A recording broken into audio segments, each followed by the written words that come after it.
Certains faits divers ont un talent singulier, un vrai talent. Pourquoi on décide à un moment donné que ça vaut la peine de passer 3 ans et demi de ma vie à côtoyer un violeur en série? Tout se joue à ce moment-là. La fiction va vous aider à raconter ce que raconte l'histoire. Vous n'allez pas simplement raconter l'histoire, vous allez raconter ce qu'elle raconte. Donc vous allez chercher le sens qu'il y a dessous, et vous allez le faire émerger.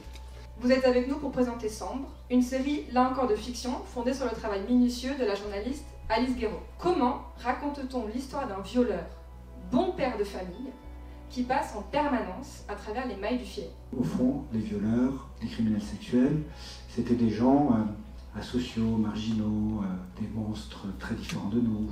C'est Monsieur Tout le Monde. Et ça, c'était une donnée absolument essentielle pour décider de faire la série. Il s'agissait précisément de montrer une agression, mais de faire en sorte que ce ne soit jamais un spectacle pour le spectateur. Il fallait trouver le bon endroit pour couper, où on a l'idée de la violence, enfin, on ressent la violence, on la ressent, mais en même temps, ça reste malgré tout supportable pour tout le monde. Donc on se demandait comment s'était passé le casting de la série, et en particulier le rôle donc, de Enzo Salina qui devait être compliqué. Il y avait 88 rôles à distribuer. Pour le personnage du prédateur, je crois que j'ai vu 42 ou 43 comédiens.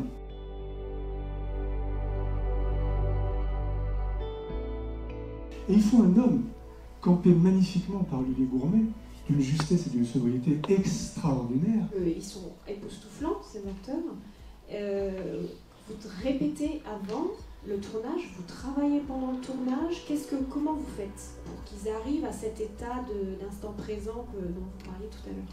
Et je me suis rendu compte qu'en fait, si on répète trop, et si on répète surtout le texte qu'on va jouer après, on sédimente des choses et presque on empêche une forme de liberté. On fait une lecture, mais même la lecture, on la fait la plus simple possible. Il faut prendre ce risque d'assez peu travailler en amont. Il ne s'agit pas de rendre hommage aux victimes, en fait.